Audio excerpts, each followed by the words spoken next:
Hello, everyone. Hi. Well, I think this is a new thing. We have to start saying hi, Vivi. Hi, Vivi. Vivi also says hi. Is that how it is? Our intro is just going to be a nice little Vivi hello. Cool. Cool. Welcome to episode 2 of the Unemployed Diaries Podcast.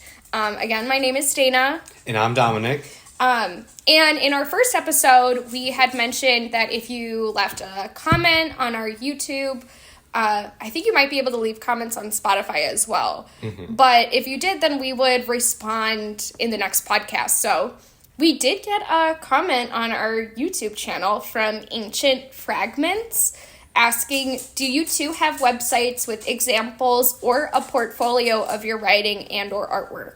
So Dominic, do you want to go first? So to answer your question, yes. Oh, well, first of all, thank you for your comment and question. You know, it's really nice to get engagement. Mm-hmm. Yeah. But yeah, I do have a website. I haven't updated it in maybe 3 or 4 years. Mm-hmm. So there's still a lot of student work on there. Unfortunately, when I worked with my last company, a lot of that stuff was confidential and they did not allow me to put in my portfolio. But I do have some stuff that I worked on that when I'm interviewing, if they ask for it, I will show it. But because it's still like proprietary information, I can't put it publicly in my portfolio. So I do have that. Again, it's upon request. So if anybody wants to see it, I'll send it to them. But I do have everything pretty much either watermarked or somehow like protected so you can't like just like grab from there. Yeah. So, but yeah, I do have that up. What about you? I don't have a website, but I do have social media pages. I have a few different things I'm working on at the moment. Oh yeah, you do. Yeah. I have really been trying to get a Depop going. So I do have my little Depop consignment like vintage reselling store on Instagram. It's at Dilly Vintage. You can also find it on Depop at Dilly Vintage. It's DILLY Vintage. So there's I post all of the products that we're selling, fashion type stuff on there. So that is that. I also used to have a Instagram for my artwork called Done by DL. I haven't used that in a really long time, but I do want to get that started again, posting just my creative works. I've never like sold anything, but down the line, that's definitely like a dream. I've always kind of said I would love to just be able to like paint all day and have it pay the bills. But I don't think I am anywhere near like a professional painter.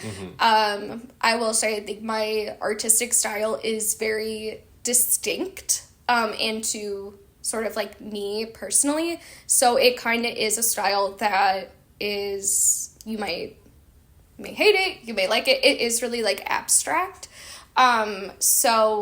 But that's what I like. That's kind of my personal style. So I do want to get that started, just posting more of my own sketches. I want to get into painting more. I do have some supplies that I need to use. So that's kind of one of my things. This podcast, we have this going. Yeah. And also just to add, if you are interested in working with us, you can send us an email. It's at unemployeddiariespodcast at gmail.com. The information will also be in the like bio of this video. So you can, send us, email information, whatever. If you want to get in touch with us, you can always do that there. So yeah, I actually have a friend. Well, she's my best friend's cousin. She lives in Texas, in Brownsville. So hi, Ivana. She did listen to our episode last week, which I'm very grateful for that. She works 2 jobs right now. And so I think that down the line, maybe we can get her on because I would love to see the perspective of somebody who is working like almost like a full-time, it is working a full-time and a part-time job at the same time, and like how that affects, you know, what trials and tribulations she's going through having those two jobs versus us, where we're like, all right, how do we navigate not having those jobs? Whereas she's the opposite. How does she navigate having two jobs? Yeah. So I think that'd be really interesting too, to once we get there. Yeah. To explore I would love that. to have some guests on, and get some like different perspectives. One thing I will say is, not that this is anywhere near like having kids, but if you saw our Instagram story yesterday, I believe, then you would know that we kind of had to postpone recording until today. We kind of had individually some personal things happening. My dog ended up having a really bad allergic reaction, and her like entire face swelled up. She had hives all over her body. It was pretty bad. Luckily, Benadryl saved the day. But it did kind of put into perspective for me, like, what if I was a parent and I was unemployed and I didn't have a job and I didn't have health insurance? What would I do? Because here I am, and I'm trying to figure out, like, is it worth it to take her to a, you know, emergency vet? Yeah, it really just put into perspective for me what it would be like as a parent, like, if I had a kid. And I mean, I think that feeling would be like that times a million. Like, and then you wonder, oh, how do people go into debt, or, you know, how does that happen? And I think if you're a parent and you have to support your kids and you were laid off, like, it was completely not determined by your work ethic or anything you did wrong at a company. It was just, you know, the economy, the needs of the business, and now you don't have a way to support your family. You don't have a way to take care of your kids. Especially if you had a sick child, I don't care. I don't care if I have $0 in the bank. I'm doing whatever I need to do for my kid. Right. I will go $1 trillion in debt if it means making sure that my kid is healthy. And I'm not even a parent, so I can't even imagine what that would feel like if you have kids. Absolutely. And, you know, just kind of thinking about how stressful this time would be if I did have kids to take care of. I just don't even know what I would do. Like, how are people... It's not sustainable. No, it's not. No. And I saw this a lot because prior to me working in corporate, I did work in a retail pharmacy. So yeah, working in retail pharmacy, I did see people struggle. And this is even before the pandemic, okay? I know COVID hit a lot of people hard, but even prior to that, the out-of-pocket costs, if you were uninsured, were astronomical for meds. A lot of people would come in with like the prescription coupons, like little things that they give out like at doctor's offices, and they did help once in a while. Like sometimes there was like we called them like miracles, where like a $500 prescription, you put in one of those coupons and it brought it down to like $10 or something. Yeah. Like, it's very rare that happened, but it did happen. And I would see people like go without, or they're like, I have to go ask people for money, I have to go do something real quick, like hold on, I can pick it up tomorrow, especially if it was for their kid. And I would see a lot of parents forego their own meds so that they can put their kids' meds before them, which I think as a parent you should, but there are consequences to that, because you need to look after your own health so that you can be there for your child. But it's like, it's a vicious cycle of trying to get that. And I did see people struggling, and it did break my heart every now and then to see, and a lot of it was seniors. Yeah. Oh my God. Yeah. Seniors for sure, especially if they didn't have any like family like living in the area or near them, or if they did have a retirement but they like, I don't want to say they spent it, but it just like ended and they like reached their limit of that. Yeah. The seniors is what really got me too. But I would see people lose their jobs and then come in and be like, put that prescription on hold, do this, do that, because I don't have money right now. And then when they would, as soon as they did get a new job and the insurance kicked, it would... Another thing for me is learning that when you do get a new job, you got to be on the job for at least a month before any type of insurance kicks in, which is wild. Yeah. To me. I didn't experience that. Well, I kind of did, because I turned... I don't want to say what age it is, because I don't want to date myself. Just yet. Just yet. I'm not willing to admit those secrets yet. I turned the age where you get kicked off your parents' insurance during the thick of the pandemic. Yeah. During the shutdown. And when I went to my employer to be like, okay, I need insurance, they're like, oh, you're only working like 38.5 hours a week. You need like a solid 39 hours a week or something like that. Oh my God. It was like I was off by like a half hour. So I had to wait 6 weeks. I had to work more hours so that my weekly average of hours would go up before they would even consider offering me insurance. It's awful. And even when I got it, they're like, okay, we're going to take about this much out of your check. Yeah. Which was fine. I didn't mind. And then as the years went on, that employer kept reducing our number of insurance options. And they just got more expensive. And they covered less. And...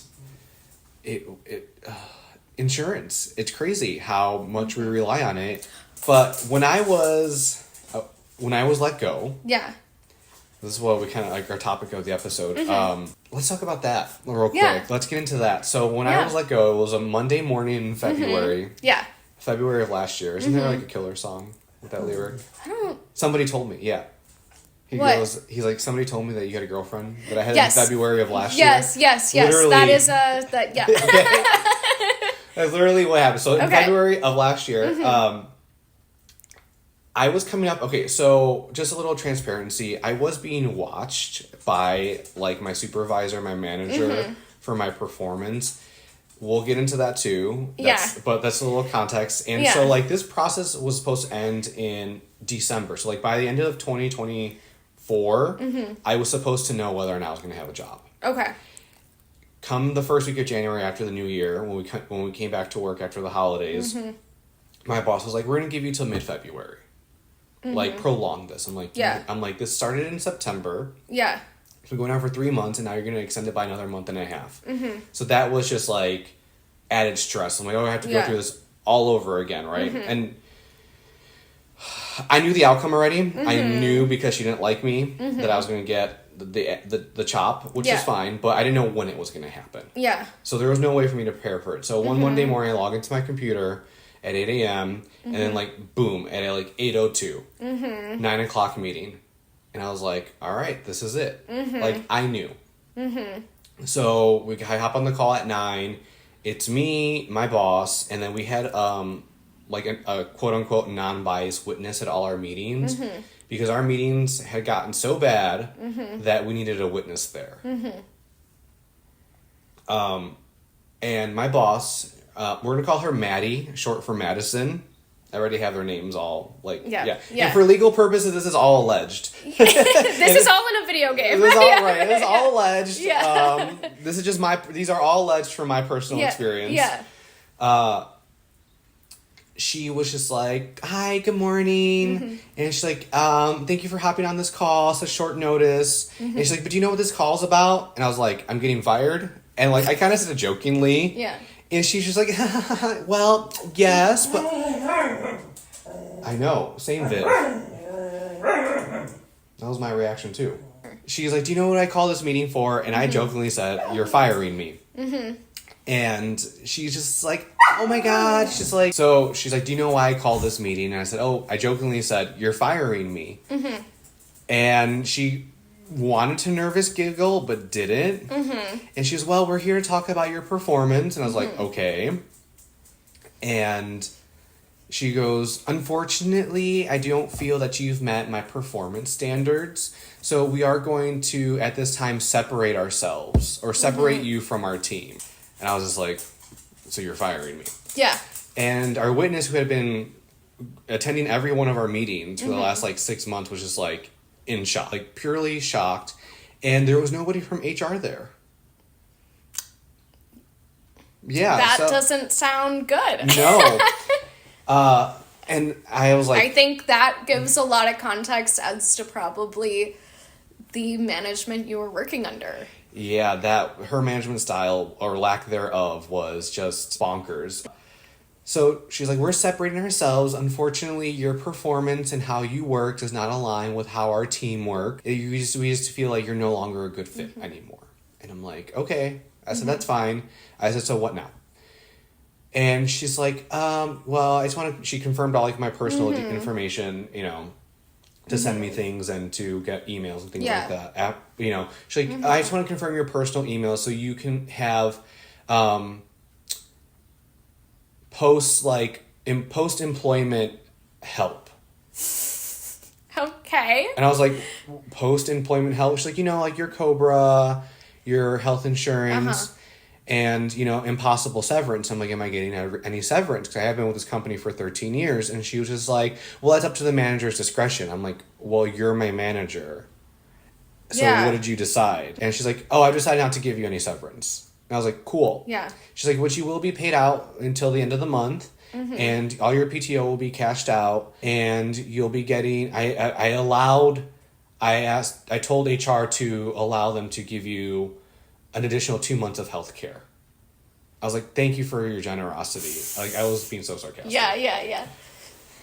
And she's like, do you have anything else to say? And I'm like, I'm being fired. What is there to say? Yeah. And she's like, no, you're not being fired. We're just moving on without you. And I'm... What an odd way to fire someone. Right. Right? That's what she said. She goes, we're not firing you. We're just separating ourselves from you and moving on without you. And then you called HR. And then my computer was shut off within 2 minutes. I had to, like, scramble to tell, call my coach, like, I just got let go. Yeah. And then I was putting files in... I was getting the files, my personal files that I needed off that computer. And that was it. My computer went black, and then my work phone shut off, and that was it. Yeah, I feel like I can kind of relate to the whole, like, it's a similar happened to me where the call was like less than 5 minutes. It was just, here's what's happened. Is this your email so that we can send you information? I said yes. And before I could say anything else, I said, okay, thank you and have a great day. Hung up. And then my computer turns off and that's about it. And then you just have to figure things out from there on your own, which navigating unemployment benefits and all of that with the government and the state is not easy. No, it is not. I remember when I went to go originally file for unemployment, I did it right away. I think I did it the next day. Because I was just like, you know what, I'm going to take a day, take a deep breath, and then, like, figure this out. I think the biggest thing for me when that... I do want to add me adding it in, but... when my boss asked me, do you have anything to say? All I told her was, I hope this is worth it. Or this was worth it. And I told her, Maddie, wisdom has always been chasing you, and you've always been faster. And that's tea. And yes. And she looked so confused, and then our witness was just like, his face was in his hands. He was freaking out. He didn't know what to do. Yeah. So I was just like, okay, cool. I have health insurance until... like the middle of March, essentially. Yeah. So I was like, anything I need to do, I gotta get it done now. They do offer, I think it's called COBRA, right? Yeah. They do offer it, and so I just have it for vision and dental because it's like $25 a month, which isn't bad. I've already gone to see the eye doctor a couple times, things I've had done, and it's covered it, thankfully. But health insurance, it was like nearly $1,000 a month to keep your, like, quote unquote health insurance from your employer. And when you're, okay, you have bills to pay. You have a house. I don't have a house. But, like, I had other bills to pay. I had, like, my student loans. I had all my, like, incidental bills that I needed to pay. And I'm like, credit cards. I'm like, oh, my God, how am I going to do this? Yeah, I have a house. So I have a legal obligation to pay my mortgage on time. So that is obviously keeping a roof over my head is always going to be my number one priority. So the money I have will go to that. And the best thing you can do I'm trying to do in the meantime is just keep the rest of my living expenses down. I'm fortunate enough that I don't have a car payment. I think if you don't have a savings, I don't know what I would do. Like, if I didn't have a savings, I would be lost. Yeah. I would genuinely be fearful about going homeless. Or, if there was some horrible accident that happened and I didn't have health insurance because I can't afford it through Cobra because I need to keep a roof over my head, and then say I get in a car accident or something, something completely out of my control. Right. What do I do? You know? And the reality is this happens to so many Americans who don't have any kind of safety net, and it's not a fault of their own. I genuinely believe that everybody just does the best that they can. I was just fortunate enough where the last sort of 10 years of my life, I've been in a position where I could save, and I had someone who was able to go like 50-50 with me on bills and was able to take care of a lot of expenses for me as well. That is not the case anymore. So I'm fully responsible for myself and my house. And, that's been a big adjustment. And now not having steady income is an adjustment. Yeah, if I didn't have a savings, I would probably have to move back in with my parents, or I'd have to move, maybe find a roommate, but I have 2 dogs. I have a bunch of stuff. I have a whole house worth of things. I don't know what I would do. Right. And that's the reality for most people. And the people who are able to so easily make these decisions about other people's lives are the ones who are never going to have to really worry about that happening to them. Yeah. Like, there is a big separation between, the workforce, the people who are really doing a lot of the work and contributions to a company. Those are the people who also really struggle the most. They're the ones at the company who get paid the least. And then you have these higher-ups and executives who, granted, I'm sure some of them have worked their way up and have, earned their position. But when you get to be that higher up, you kind of lose sense of the everyday working person and your employees. I remember at a former job I was at, it was during a period of time where they were having a lot of layoffs. Okay. And luckily I was not laid off, but it was every month it was happening. It was every month a new round of layoffs were happening, and it was incredibly, incredibly stressful to have to work and produce for a company that you genuinely don't know is going to protect you tomorrow. I had no idea if I was going to still walk in the next day and not get called into a 9 a.m. meeting and find out that I don't have a job anymore.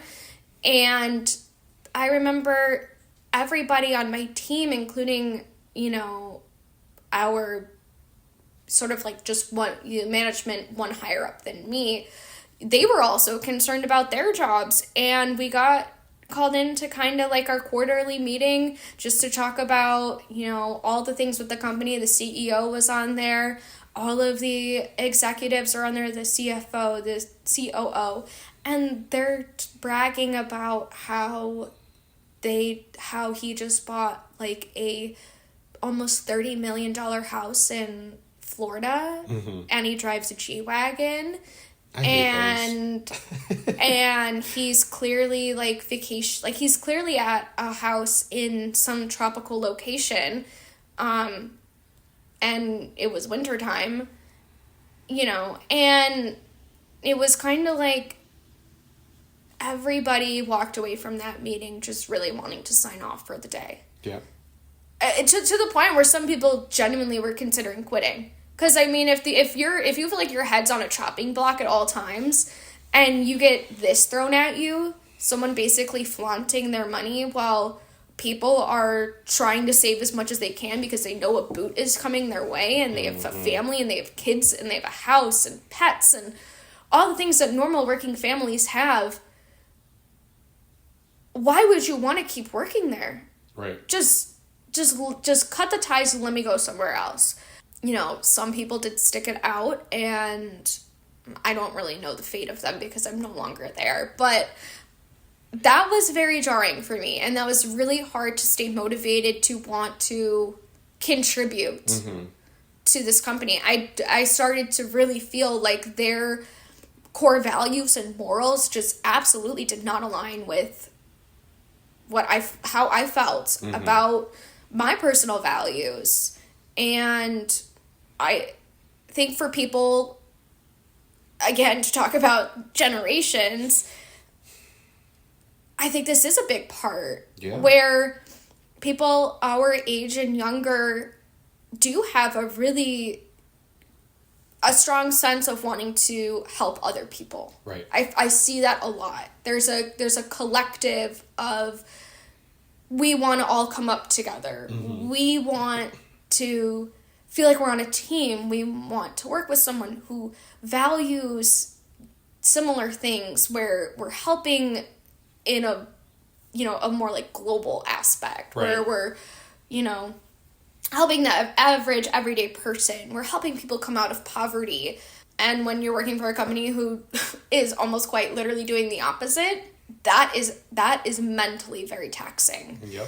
And it's hard to not feel like you're in some way also a part of that, like you're Definitely. In some way, whether you like it or not, kind of contributing to the fact that their pockets are getting fatter, and the people that you love and work close with to every single day are the ones who are really struggling. Some of the best people I ever worked with to this day were people who were laid off and absolutely did not deserve it. I mean, truly, like, people who taught me so much about life. It wasn't even just about work. It was about life and how to work as a professional, how to succeed and get ahead and grow your career. And these are the people that have almost nothing to show for it now. Yeah. It's really, really sad when you think about it. And yeah, health insurance, we can really get into that because I'm on week 2 now of unemployment. And so I got my COBRA information in the mail this week. And to have health insurance, it will cost me more than 1 week's pay of unemployment benefits. And at that point, I think there's a decision that has to be made of, is this really worth it? And that's where a lot of people are struggling. I've seen even on TikTok people talking about people who are employed, but their premiums are so high, their coverage is so little, they can't afford to have like $1,000 taken out of their paycheck every month to have health coverage for their family. So instead, they've been taking the money that would basically get taken out of their paycheck, and they're putting it into like a high-yield savings account. And then they're just using that money to pay medical debt. Yep. And they'll get on a payment plan, and it just comes from that account. And some people who are doing that are actually getting more stuff written off of their bills from what I've seen. Because, the hospital goes, well, we'd rather have someone who's just paying us cash. It's crazy. I had to have some testing done about 4 years ago, and when I went through my insurance, they were like, oh yeah, it's covered. But then, because I hadn't met my deductible, like, oh, you owe us like $1,300. Yeah. And I was like, wait, what? And I called the hospital back, and I said, how much would it be if I paid out of pocket? They're like, oh, like $500. I'm like, all right, I want to do that. Yeah. And they're like, yeah, but we already submitted it to the insurance, and now we can't. The insurance already paid us. Yeah. And I was like, Yeah. Why didn't somebody tell me that if I would have paid out of pocket, it would be less than half of what my insurance is charging me? And they're like, well, you gave us your insurance information. I'm like, I understand that. But I think it would be the responsible thing to do is to tell me, like, hey, if you go through your insurance, you're going to have to pay $1,200 or $1,300. If you pay out of pocket, it's $500. But again, hospitals are a business too, much like health insurance is. So of course, the hospital is going to want to get paid out by the insurance, and then the insurance comes after me. Yeah. So like, what's the point of having it? And like, exactly. In instances like that, I feel like, what's the point? It's so messed up. It's twisted. It just feels like sometimes, especially being unemployed now, I think it's easy to kind of see the ways in which the system is against the people sometimes. Not even sometimes, I mean, it just is. Like, even just navigating, trying to get benefits. It's like, call this person, get transferred here. Oh, upload this document. Oh, you can't upload that document. Like, I was talking to you about how I was trying to put my student loans in a deferment because I'm unemployed. And I'm following all the steps, and I'm trying to upload the documentation. And every time I hit submit after uploading the documents, I get taken to a page that's like, oops, page not found, or like, oops, something went wrong. And then this happens like literally over 5 times. So I go, okay, I think I'm going to have to call someone and maybe get some assistance in figuring this out. So I go on the website, I look for a phone number, and there's a phone number, but you have to call them, and it's an automated number, and it's just them saying, you know, if you want to call back, you have to schedule it for a specific date and time. Yep. And the earliest availability that they had for me, this happened on Monday. The earliest availability they had was Thursday, which is like 4 days, 3-4 days. Crazy. So, I mean, it just feels really hard to navigate it. Plus, I found out when I went to request my unemployment benefits, I was doing it online. I kept running into these problems where it kept saying that like my information was incorrect and all this kind of stuff, and it really wasn't making any sense to me. So I called the department, was able to get in touch with someone, and turns out that unbeknownst to me, someone back in like 2021 had filed like a fraudulent claim under my name back when all of that like unemployment fraud was happening. So it's been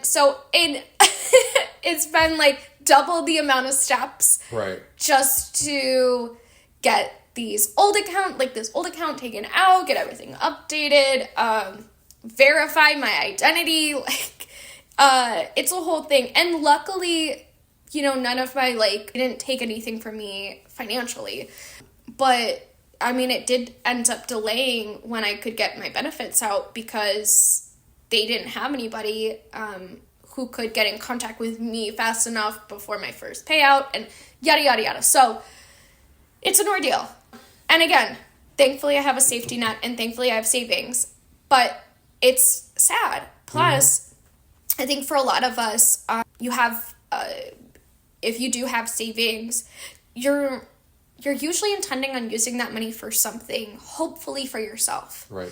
Whether that be a vacation or buying a home, maybe buying a car, like a big purchase. Right. And for me, I was expecting to basically next year buy like a multi-unit property. And I was gonna move in there and like rent out the other units and really kind of kickstart. That was kind of going to be my way of really getting into being able to financially support myself with like having my own business. So you want to be a slumlord. I'm kidding. I'm teasing. Maybe, but not really. I know. I'm just giving you a hard time. I'm a nice landlord. Okay. I don't rent out properties yet, but that is one. I have a lot of endeavors that I want to do. No, that's like actually, yeah. it's a very lucrative business to be into property management and to own property. Yeah. So no, I can see why you would want to do that. No, I'm not, you're not a slumlord. No, I know. I'm just teasing you. Yeah, but like I have dreams of like getting into home flipping and like doing the interior design and staging of a new home. Like I have big dreams of that. And so this was really like going to be my stepping stone of getting into that. And a lot of that now has had to be put on a back burner because it's not doable right now. I mean, I don't even have a job. I can't buy a house. So it's challenging. It's hard to keep it moving and stay positive when you feel like the world is kind of against you and these dreams and like big goals you have. Yeah, I feel the same way too. Like I still struggle every once in a while, but this last week in particular, I need to give myself a to-do list. Because if I don't have one, I kind of just like, I don't sit around all day, but I don't make good use of my time. Yeah. And it's like, I did do something, but you forget something. Oh shit, I want to do something else, right? Yeah. Like, for instance, yesterday I made a to-do list, everything I wanted to get done, and I forgot to put on there, return my library book. And so now it's a day late, and I'm terrified because PTSD from being a kid and like not returning them on time. It's a 10-cent fine. And you're like, where am I going to get 10 cents from? Even today, I'm still asking myself, where am I going to get 10 cents? Yes. But yeah, it's like, I had a lot of projects that I wanted to do while I was working, like on the side, and I was saving up for them. And luckily, I did have a decent amount of savings, nothing too crazy. It was able to sustain me for, I think it just like, I went through it maybe back in December, I was like, done. Right. But I'm like, okay, a year is not bad. Like a worth of savings. Yeah. But now I'm at the point where I'm like, okay, I'm thankfully that I have, I've always lived at home. Really thankful that I have parents I get along with. I'm really thankful that I have a good support system, around me. Yeah. And so anybody who's ever supported me or has helped me out, thank you. You don't know how much it means to me. Likewise. Yes. Shout out mom and dad. For sure. Everybody, yeah. And I think you and I are very fortunate to be in the positions we are, because a lot of people don't have that. Yeah.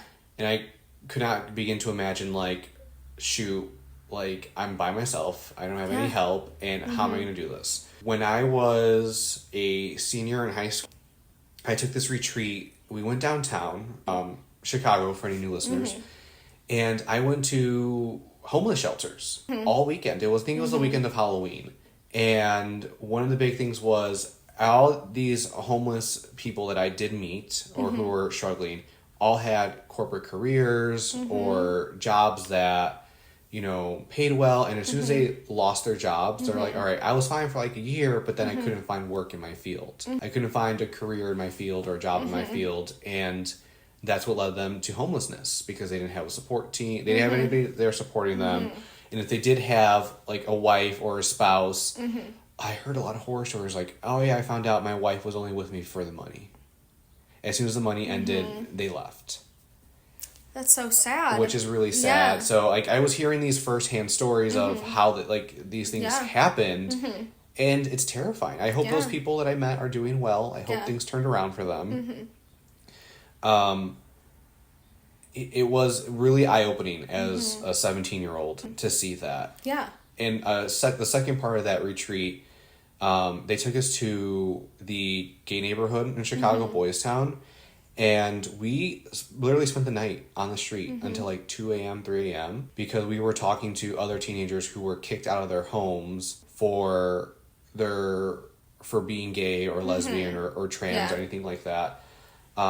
We grabbed sleeping bags. We sat on the street with them. We were in alleys, and I was getting their stories. And they're like, imagine being 16, 17, a teenager, kicked out of your home because your parents thought something's wrong with you, and then not being able to find work because you are a teenager, and then you can't afford to have somewhere to stay. And if you are staying with someone, it's like, all right, well, you can couch surf, but you can only do that for so long until the people who are renting the apartment or whoever get tired of you being there. And that was scary. Yeah. that was scary to see these teenagers on the street, and then a lot of them resort to selling their bodies. And it's like, I went from one extreme, I saw adults who had these lustrous, wonderful careers to having nothing, and then I have teenagers who had from having it to having nothing again too, and it was just really, really eye-opening, and that's always stuck with me. I can't really imagine what that would, when obviously I hear stories about that, and I know of people who have experienced that directly, where they were kicked out of their parents' homes for being gay or trans. And I mean, I feel like we could have a Pride episode next week just to talk about all of it and whatnot, but I have a really hard time with understanding how someone can do that to their kid. Yeah. I have, like, the most loving, supportive parents who have always, like, told me and my sister if we were gay or whatever, they wouldn't care. I'm not. But I always felt this sense of, like, if I was, I could talk to them about it. Right. It wouldn't be this scary thing. It would just be as simple as, hey, I gotta go to the grocery store. I gotta go get something for school. Because the conversations around the gay community and being gay was so normalized in my house, and my parents do have a lot of LGBTQ queer friends who they've known for years and years and years, and my mom has been a nurse, and she graduated nursing school in the 80s, and when she came out of nursing school, you know, she was doing clinicals, you know, in Chicago, and because she was a new nurse, she really got assigned to working with a lot of the AIDS patients, HIV and AIDS patients, and her stories are heartbreaking. I actually only recently, I say in like the last 5 years, have started hearing more and more from her about like her experiences, but it's absolutely devastating to hear firsthand about how these people were treated in the hospital, how they were treated by their families, and they were dying and they were young, and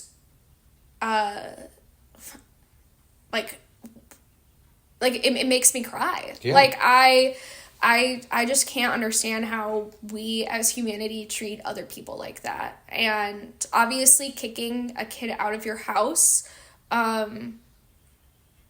are they going to support themselves? It makes sense that getting into drugs or selling your body, like, all of those things make sense. How do you cope with selling your body? How do you cope with being sick? Like, and the, like, emotional aspect of not having support, I can't even imagine. It absolutely makes sense why so many people that are homeless turn to drugs as a means to deal with being homeless. Right. And I think there's a larger conversation at play to be had with our, like, government about these things are all intertangled. Right. Joblessness is directly correlated to homelessness. It's directly correlated to drug addiction and food scarcity. Like, all of these things are interconnected.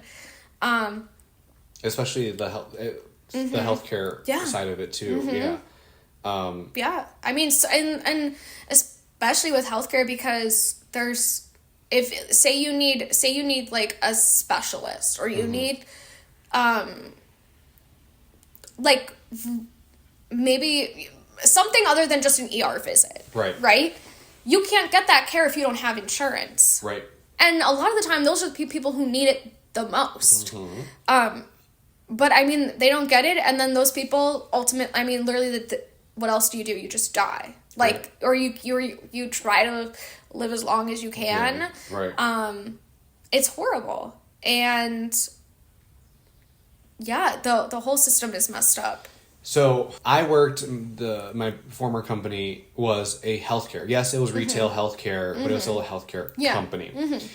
And my former boss was so tone deaf, so out of touch with reality, that when I would bring up, my experiences in the pharmacy, things I saw firsthand about people struggling, she was just like, oh, well, why don't these people just get better jobs? Why can't they hold down a job? It's so disconnected. And I had to remain professional. I wanted to jump across the table and be like, what the hell is wrong with you? But you can't do that in corporate. We were working on a set of stores that the particular cosmetics and beauty section at this particular store was enclosed. So that if you wanted to buy something from there, you had to buy it there or else you left it there. You couldn't go back into the rest of the store. And we were having issues where people were still shoplifting. And so they're trying to figure out a way to close it off a little bit more to deter shoplifting. And she said, I don't know why we have stores in those areas, meaning lower income areas. And one of my teammates says, well, people need access to healthcare and those items too. Otherwise, they won't have it. And she's like, yeah, but do we really want it? Do we want those people to be our customer? That's horrible. Right. And so I finally interjected and I said, who are those people? And she's like, what? And I said, Maddie, who are those people? And she's like, well, people who, they have low morals. People who were taught that stealing was okay. And I was like, oh, okay. Sure. I'm rolling my eyes as you're saying this. Yeah. You Dana's can't see. her eyes are rolling back into the stratosphere. I don't know. And I'm like, somebody did call HR on Maddie that I found out through the grapevine for saying something Shout like out. that. Yeah. Shout out to whoever did that. Yeah, shout out to whoever said that. I'm not sure who on my team, because the most of you on my former team were morally what's the word? Bankrupt, yes, thank you.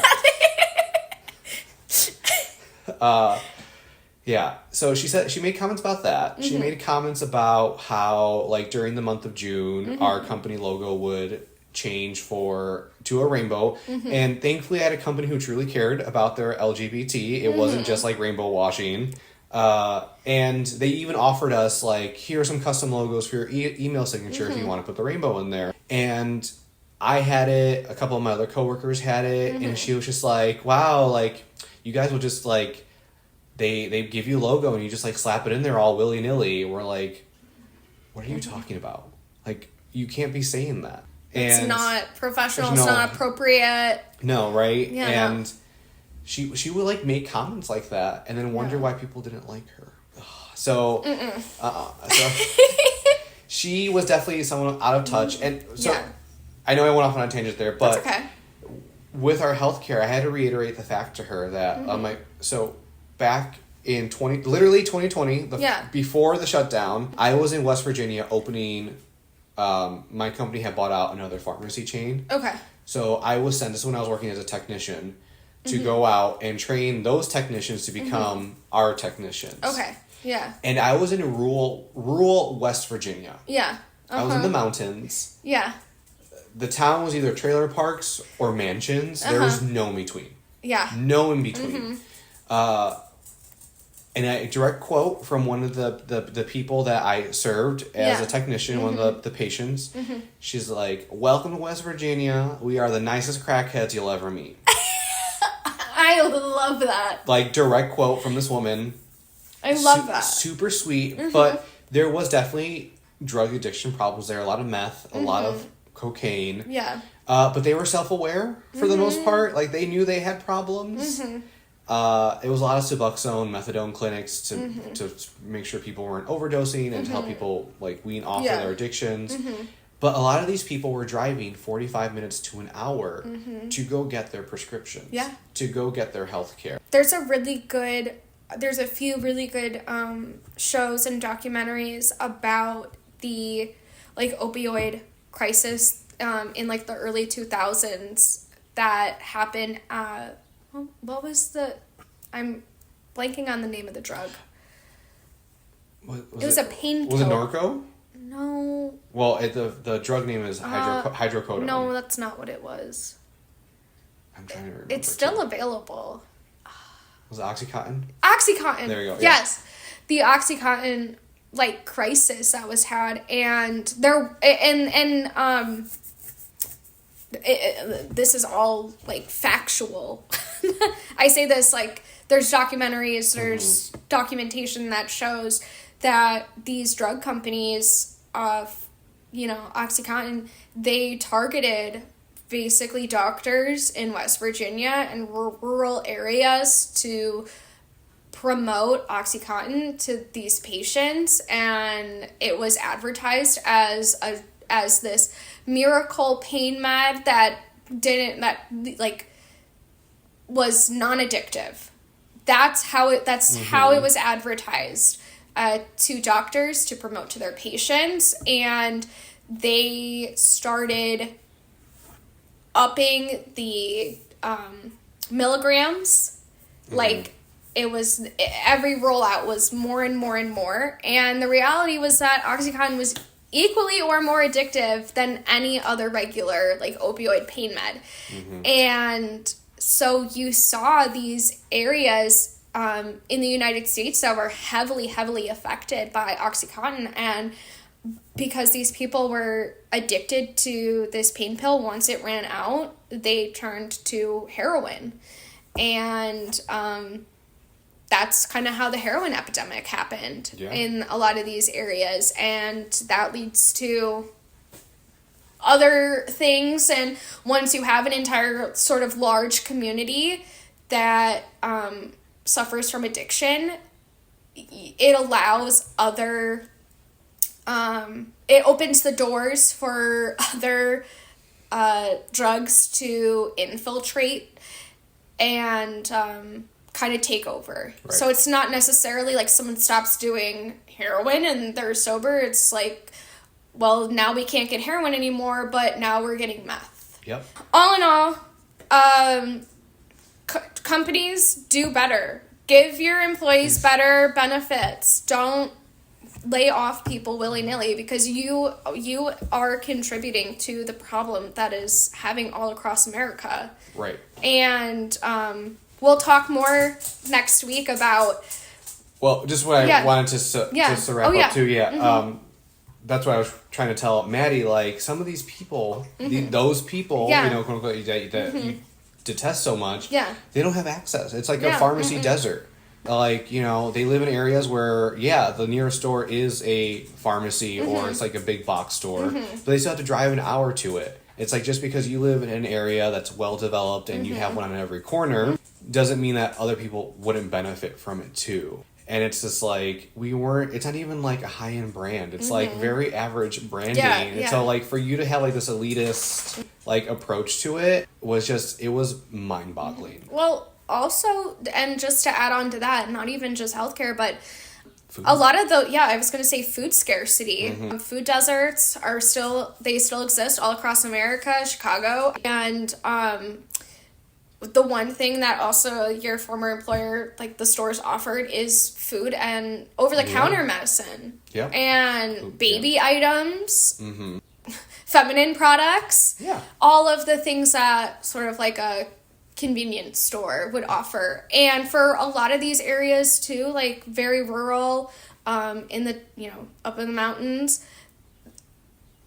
you might have to drive an hour to the nearest Walmart or grocery store or farther.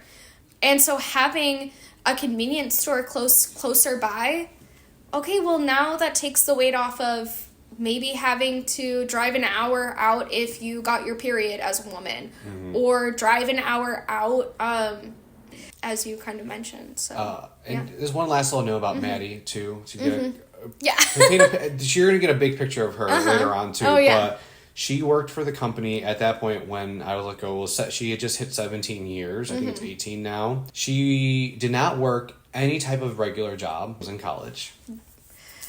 I found out. So she never worked a regular job, corporate all she knew. And when she graduated, she had like a 4-month internship. This is all public information on her LinkedIn.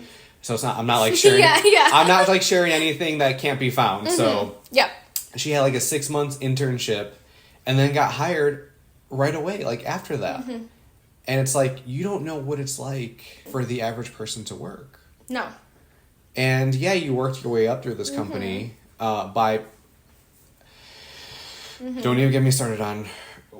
I asked her, because we'll get into it earlier, but there was a situation where I was talking to her boss, and I asked her boss, can you produce any examples of the work that she's done or any projects that she's contributed in the stores? Because after all, we were on the store design team. And her boss was like, well, she's been on other projects. I'm like, but she hasn't produced anything.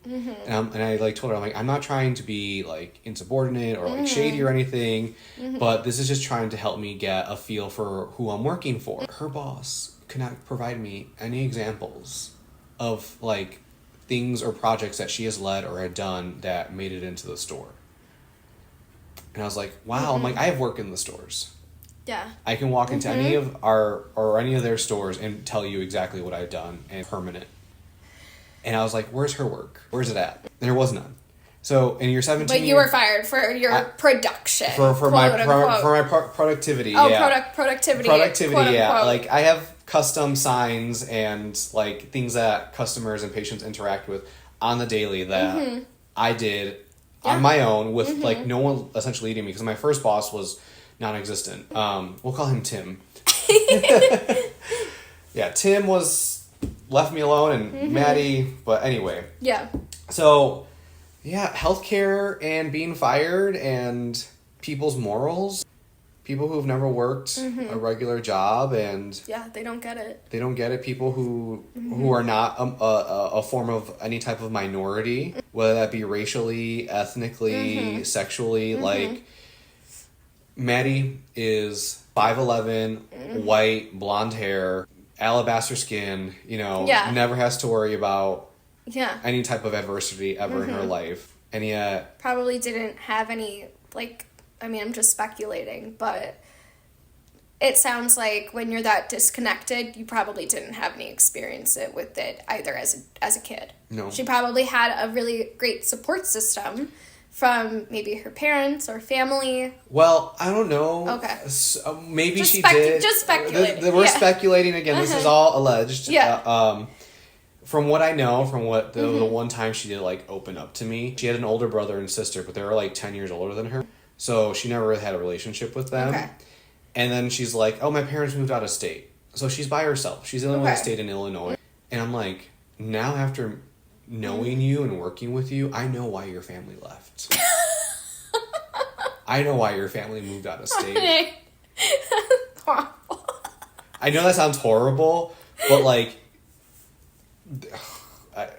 I don't know. I maybe she was babied. She has the personality of somebody who was possibly a horse girl in school. And was like, I'm going to be like rich and famous. That was her disenfranchisement. Right. Being a horse girl. Right. And then she probably was teased for something or another. And then once she got working at corporate and she got into a position of authority, she was just like, this is it. This is my redemption. Everybody who was mean to me, I'm going to get back at them. Like, she has that much, that type of personality. And we can get into how she made us pray for Taylor Swift during a team meeting. But that's a different story. That sounds like an HR violation again. That's a different story for another day. Because I don't want this to become I don't want us to say anything bad about Taylor Swift, because I don't want... then we're really going to get a lawsuit on us. Yeah, we'll be canceled. A cease and desist. Yeah, cease and desist. But yeah, she did make us pray for her during the whole, like, Travis... When they were dating, yeah.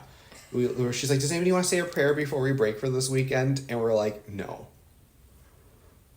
Yeah. Wild. Yeah, praying for Taylor. And I say that as a Chiefs fan. I love the Chiefs. I love Travis Kelce. Yeah, that could be the title of this pod. I don't love Travis Kelce. I like what he contributes to the Chiefs as a team, as a player. As an athlete. I like when the Chiefs win. But I don't sit around praying for that. Yeah, it was a while. She's like, should we say a prayer, for the big game? And we're like, No. Yeah. And we like kind of like awkwardly walked out of the boardroom or the meeting room. Crazy. Yeah. That could be the title of this pod. People are wild. Well, on a lighter note, we always end the podcast with a fun, silly question to ask one another. So my question to you is, what is your current or like all-time favorite Britney Spears song? Okay. I think I'll answer both. Both parts of your question. Okay. Current Britney Spears song. It's a deeper cut from her Femme Fatale album. It's called Trouble for Me. Okay. I think it was produced by will.i.am. I'm not for certain. Okay. I could look it up. But like all-time favorite song that like I almost always go back to, it is a tie. I love Oops, I Did It Again. It just classic Britney. I think I love Hit Me Baby One More Time original song. I like early Britney. All time. Okay, so this is not my all-time favorite song, but I will say I prefer the original Crazy. Okay. Over the remix that's actually more popular. Okay. But all time, I think it's like a tie between Stronger and Oops, I Did It Again. Okay. Maybe even Born to Make You Happy. I'm not sure. Oh. That's one of my favorite songs. That's a deep cut. That one. And then when I worked in the pharmacy, they played a song called I Will Be There. Yes. That song. So it's like, those are like my top 5. Okay. Yeah. Okay. Yeah. I think for me, my current favorite is Give Me More. The like give me more. Yeah. And all-time favorite is probably Toxic. Okay. Toxic is... It's just like, I don't know, that song will never be bad. Never go old for me. So, little fun fact about that song. So, that song was written by a singer/songwriter. Her name is Kathy Dennis, I believe. Okay. Dennis or Dennison, I always get it wrong. She's from the UK, and she had a string of hits in the late 80s, early 90s, very dance, very club type of music, and then she went to writing and producing. So, she wrote that song for Kylie Minogue. Oh. So it was... Okay. She wrote it for Kylie's 2001 Fever album, which has Can't Get You Out of My Head, which was also written by Kathy. Amazing song. Yes. I'm obsessed. Yes. Yeah, so it was also written by Kathy. And Kylie was just like, I don't know if I want a song called Toxic on my album. I'm not trying to like have that vibe. And so she passed on the song. Yeah. So Kathy was just like, all right, well, I am working with Britney. Let's see if she wants to sing it. And Britney was like, yeah, I'll sing it. And so... Because she's Britney. Yeah. So I always think... So I'm sure you can find like... Not that I condone the use of AI, but I'm sure you can find like an AI-generated like version that Kylie did, or maybe even a demo of it. But yeah, that song was... So Can't Get You Out of My Head and Toxic, two like the world's most famous songs, were written by the same person. Kathy Dennis. Shout out Kathy Dennis. Yes. We love her. Giving us those two bangers. Yes.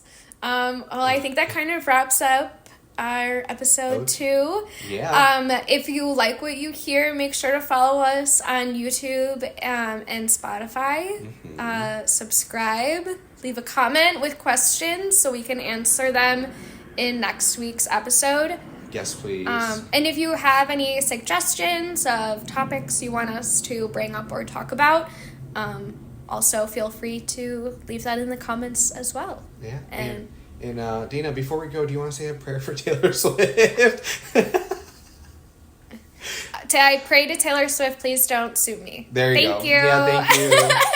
So, I think we'll see you guys next week. All right. Okay, bye. Bye.